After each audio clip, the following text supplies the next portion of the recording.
जानकी दिलीप की मौत का ये सदमा सह नहीं पाती है। उसे उसी वक्त दिल का दौरा पड़ जाता है और वो मर जाती है। जानकी के दम तोड़ते ही अघोरी अपने कदम उसकी तरफ बढ़ाने लग जाता है। अघोरी जानकी को देखते हुए कहता है, ये अच्छा था, बस एक को मारने की जरूरत पड़ी, दूसरे को कुछ करना ही नहीं पड़ा। इसे कहते हैं सच्चा प्यार। एक को मारो, दूसरा अपने आप मर जाएगा। अघोरी जानकी के मृत शरीर के पास जाता है और उसका हाथ पकड़कर मन ही मन रूप बदलने वाला मंत्र पढ़ने लग जाता है। अघोरी मंत्र पढ़ते हुए कहता है, ओम ह्रीं क्लीं ऐं आसुरी रक्त वास से अघोर अघोर कर्म करके अदृश्य कुरु कुरु ह्रीं हेम ओम। अघोरी बार बार इस मंत्र का जाप करने लग जाता है और देखते ही देखते अघोरी का रूप बदलने लग जाता है। पहले उसका पूरा बदन जानकी के बदन में बदलता है और फिर उसके बाद उसका चेहरा जानकी के चेहरे के रूप में बदलने लग जाता है। देखते ही देखते अघोरी पूरी तरह जानकी की तरह दिखने लग जाता है। जानकी और अघोरी को देखकर कोई पहचान ही नहीं सकता था कि उन दोनों में से असली जानकी कौन थी। अघोरी हूबहू जानकी की तरह लग रहा था। अघोरी अपने दोनों हाथ आपस में मिलाते हुए कहता है, अब एक नया जाल बिछेगा, प्रेम जाल। मैं युग और तारा के पास जानकी के जरिए जाऊंगा। उन दोनों को इस तरह अपने मोह जाल में बांधूंगा कि वो दोनों मेरी हर बात मानने लग जाएंगे। या तो युग खुद तारा को मेरे साथ बाहर लेकर चलने के लिए तैयार हो जाएगा, या फिर तारा खुद मेरे साथ बाहर चलने के लिए खुशी खुशी तैयार हो जाएगी। जैसा अघोरी ने सोच कर रखा हुआ था, उसने बिल्कुल वैसा ही किया। अगले दिन से ही वो जानकी का रूप लेकर सबके सामने आ गया और उससे जब दिलीप के बारे में पूछा गया तो उसने यही कहा कि दिलीप कमरे में आराम कर रहा है, गहरी नींद में सो रहा है, कोई भी उसे परेशान न करे। अघोरी जानकी का रूप लेकर युग और तारा के जितने करीब जा सकता था, उसने उतना करीब जाने की कोशिश की। वो काम तक किए जो वो कभी करना नहीं चाहता था, पर अपना जाल बनाए रखने के लिए उसे वो सब भी करना पड़ा, सभी की सेवा करनी पड़ी। पर शाम होते तक अघोरी समझ गया था कि चाहे कुछ भी हो जाए, जानकी के जरिए भी वो तारा को हवेली से बाहर नहीं ले जा सकता। कोई भी तारा को लेकर हवेली से बाहर ले जाने के लिए तैयार ही नहीं था। उसने सारी कोशिशें करके देख ली थी, जैसे हर कोई जानता था कि तारा वहाँ पर सुरक्षित है। शाम को चाय बनाते वक्त अघोरी ने सोच लिया था कि अब वो ये नाटक ज्यादा देर और नहीं चलने देगा। जो काम डर से नहीं हुआ, छल से नहीं हुआ, वो काम अब बल से होगा। उसने सबके सामने आने का फैसला कर लिया था। यही कारण था कि उसने बल्लू को दिलीप के कमरे में आसानी से जाने दिया था, ज्यादा रोकने की कोशिश नहीं की थी। अचानक से तारा की आंखों के सामने से सारे सीन स्पीड के साथ निकलने लग जाते हैं कि किस तरह से बल्लू दिलीप के रूम में गया था और उसकी चीख सुनकर बाकी सब उस कमरे में दौड़े चले आए थे। और उसके बाद युग ने अपनी शक्तियों से अघोरी के सिर को जलाकर राख में बदल दिया था। जैसे ही अघोरी का शरीर राख में बदलता है, तारा अतीत की यादों में से बाहर आ जाती है। इस वक्त तारा के आसपास ही बाकी सब लोग खड़े हुए थे। तारा सबको बता चुकी थी कि किस तरह काले साए ने अघोरी को जिंदा किया था और फिर उसके बाद उसने क्या क्या किया था। तारा की बातें सुनकर सब लोग एकदम खामोश पड़ गए थे। हवेली के अंदर सन्नाटा छाया हुआ था। वर्चस्विनी के दिमाग में बार बार तारा की बातें घूम रही थी कि किस तरह काले साए ने अघोरी को जिंदा किया था। वो तो पूरी तरह उस हादसे को महसूस करने लग गई थी जैसे वो सब उसकी आंखों के सामने ही हुआ हो। वर्चस्विनी तारा की बताई हुई बातों के बारे में गौर से सोच ही रही थी कि उसके दिमाग में एक बात नोटिस होने लग जाती है। वो बात उसके दिमाग में अटक सी जाती है। वर्चस्विनी खुद से बड़बड़ाते हुए कहती है, ये कैसे हो सकता है? तारा ने कहा था कि उस काले साए ने उस कब्र में से मिट्टी उठाकर राख अलग की थी, पर अघोरी की अस्थियों की सारी राख तो हम लोग ले गए थे फॉरेंसिक लैब में। फिर राख कब्र के अंदर कैसे आ सकती है? वर्चस्विनी के दिमाग में बार बार यही बात चल रही थी। वो इसी बारे में सोच रही थी। वर्चस्विनी इस बारे में जब गहराई से सोचती है तो उसे फिर एक बात याद आती है कि तारा ने ही उस वक्त सपना देखा था कि अघोरी मर चुका है और उसकी अस्थियां ग्रेवयार्ड कोठी में है। उसी के कहने पर वो चार्ली और जाटव के साथ ग्रेवयार्ड कोठी पहुंची थी और फिर कब्र खुदवाई थी। चार्ली और जाटव ने मिलकर ही अघोरी की अस्थियां कलेक्ट की थी। वर्चस्विनी हड़बड़ाहट के साथ चटर्जी से कहती है, चटर्जी जल्दी से चार्ली को फोन करो। चटर्जी हैरानी के साथ वर्चस्विनी से पूछता है, चार्ली को फोन करूं पर क्यों वर्चस्विनी मैम? वर्चस्विनी चटर्जी पर चिढ़ते हुए कहती है, चटर्जी तुमने मुझसे सवाल जवाब बाद में करना, पहले जितना करने को बोल रही हूँ उतना करो, जल्दी से चार्ली को फोन लगाओ। चटर्जी झट से अपनी जेब में से फोन निकालता है और चार्ली को फोन करने लग जाता है। जैसे ही चटर्जी चार्ली को फोन लगाता है, वर्चस्विनी चटर्जी के हाथ से मोबाइल छीनकर अपने हाथ में ले लेती है। फोन के अंदर से चार्ली की आवाज सुनाई देती है, हाँ चटर्जी सर बोलिए, कहाँ पर हैं आप तो मुझे बिना बताए स्टेशन से चले गए। मैंने आपसे कहा था ना स्टेशन में बहुत काम है, फिर भी आप चले गए। ये सब छोड़िए और ये बताइए, आपको वो पीली आंखों वाले आदमी के बारे में कुछ पता चला या नहीं? जैसे ही चार्ली की ये बात फोन के अंदर से बाहर आती है, यामिनी ये बात नोटिस करने लग जाती है। यामिनी मन ही मन सोचने लग जाती है, ये चार्ली और चटर्जी आखिर किस पीली आंखों वाले आदमी की बात कर रहे हैं। यामिनी इससे ज्यादा कुछ और सोच पाती है उससे पहले ही वर्चस्विनी बोल पड़ती है, चार्ली, मैं वर्चस्विनी बोल रही हूँ। वर्चस्विनी चार्ली की बातों पर ध्यान ही नहीं देती है क्योंकि उसके मन में पहले से ही कुछ और चल रहा था। फोन के अंदर से चार्ली की आवाज सुनाई देती है, अरे वर्चस्विनी मैम, चटर्जी सर आपके पास है क्या? पर आपने चटर्जी सर के मोबाइल से क्यों फोन किया? आप अपने मोबाइल से ही फोन कर देती। वैसे कैसी हैं आप? बड़े दिनों बाद आपकी आवाज सुनने को मिल रही है।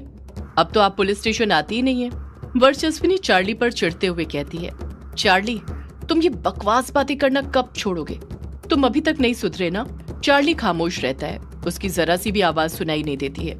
वर्चस्विनी बोल पड़ती है, चार्ली, मेरी बात ना ध्यान से सुनना और जो मैं पूछ रही हूँ उसका सीधा सीधा जवाब देना, समझे? चार्ली की आवाज सुनाई देती है, जी मैडम जी, पहले आप पूछिए तो सही, आपको क्या पूछना है?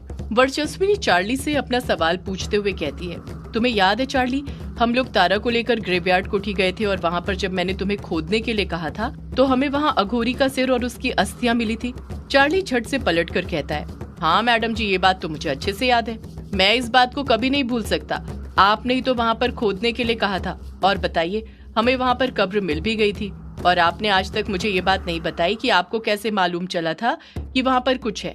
वर्चस्विनी चार्ली पर चिढ़ते हुए कहती है, चार्ली, मैंने कहा था ना तुमसे, कोई क्रॉस क्वेश्चन नहीं, जो मैं पूछूंगी सिर्फ उसका जवाब दोगे। पता नहीं तुम कब सुधरोगे। चार्ली पलटकर कुछ नहीं कहता है।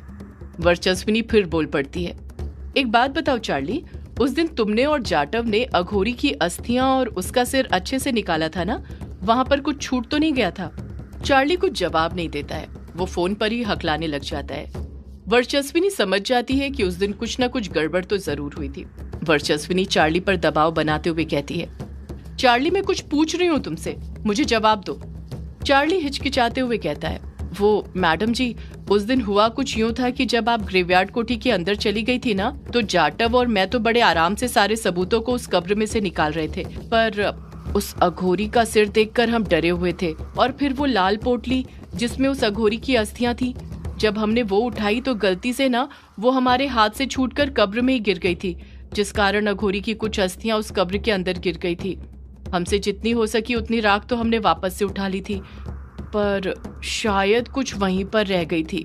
चार्ली की ये बात सुनते ही वर्चस्विनी समझ जाती है कि कैसे काले साए को मुट्ठी भर राख कब्र में से मिल गई थी, उनके लाल पोटली ले जाने के बाद भी।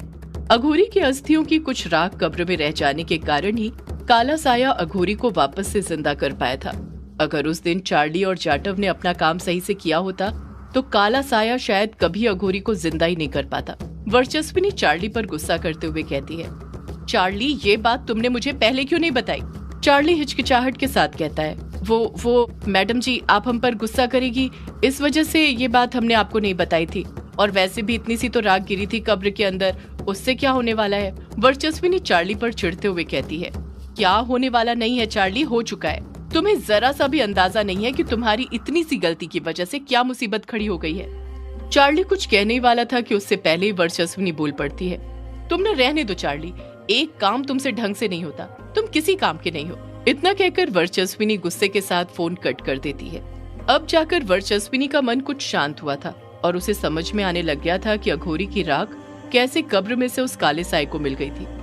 अभी वर्चस्विनी की बात करके खत्म हुई ही थी कि तभी कायर डरते हुए बोल पड़ता है, ये हवेली सुरक्षित नहीं है, हमें यहाँ से निकलना चाहिए, वो काला साया कभी भी यहाँ पर आ सकता है। कछुआ कायर से कहता है, ये तू क्या बोल रहा है कायर, ये हवेली पूरी तरह सुरक्षित है, वो काला साया यहाँ पर नहीं आ सकता है। कायर पलटकर कुछ कहता उससे पहले ही अभिमन्यु बोल पड़ता है, कायर बिल्कुल ठीक कह रहा है कछुआ, ये हवेली अब सुरक्षित नहीं है। तूने सुना नहीं तारा ने हमें क्या बताया? वो अघोरी जब इस हवेली के अंदर घुस रहा था तो हवेली में घुसने से पहले जिस चीज से वो काला साया डरता था उसे अघोरी ने दीवारों पर से हटा दिया था। युग तुरंत बोल पड़ता है, पर उस अघोरी ने क्या हटाया था? क्या है उस काले साए की कमजोरी? अभिमन्यु कुछ जवाब नहीं देता है क्योंकि युग के इस सवाल का जवाब उसके पास भी इस वक्त मौजूद नहीं था। तारा ने इस बारे में उन्हें कुछ क्लियर नहीं किया था। तारा खुद नहीं देख पाई थी कि आखिर अघोरी हवेली की दीवारों पर क्या कर रहा था। यामिनी हड़बड़ाहट के साथ कहती है, हमें यहाँ से निकलना होगा और तारा को लेकर किसी सुरक्षित जगह पर जाना होगा जहाँ पर वो काला साया ना आ सकता हो। वर्चस्विनी डरते हुए कहती है, अब और कौन सी सुरक्षित जगह है यामिनी? एक ये हवेली ही तो थी जो सुरक्षित थी, पर उस अघोरी ने तो इसे भी असुरक्षित कर दिया। और अब वो काला साया कभी भी इस हवेली में आ सकता है और मेरी तारा को ले जा सकता है। वर्चस्विनी तुरंत तारा के पास जाती है और उसे दोनों हाथों से पकड़ते हुए कहती है, नहीं, मैं अपनी तारा को कुछ नहीं होने दूंगी। किसी को अपनी तारा को अपने आप से अलग नहीं करने दूंगी। युग वर्चस्विनी को हौसला देते हुए कहता है, अब घबराइए मत वर्चस्विनी जी, हम तारा को कुछ नहीं होने देंगे। जितना प्यार आप तारा से करती हैं, उतना ही हम सब भी करते हैं। तारा की हम सबको आपकी जितनी ही फिक्र है। वर्चस्विनी कुछ नहीं कहती है, वो तारा को कसकर पकड़ कर रखती है। वो बहुत घबरा गई थी इस बारे में सोचकर। कायर डरते हुए कहता है, अब हम क्या करेंगे, कहाँ पर जाएंगे? सभी लोग सोचने लग जाते हैं कि अब वो कहाँ पर जाए। हवेली के अलावा और कौन सी सुरक्षित जगह हो सकती थी? सब लोग इस बारे में सोच ही रहे थे कि तभी अभिमन्यु कुछ सोचते हुए हड़बड़ाहट के साथ बोल पड़ता है, एक और जगह है जो अभी तक सुरक्षित है, जहाँ पर वो काला साया नहीं आ सकता है। सदियों से है पुरानी ये है यक्षिणी की कहानी। यक्षिणी एक आग है, यक्षिणी तेरा ख्वाब है।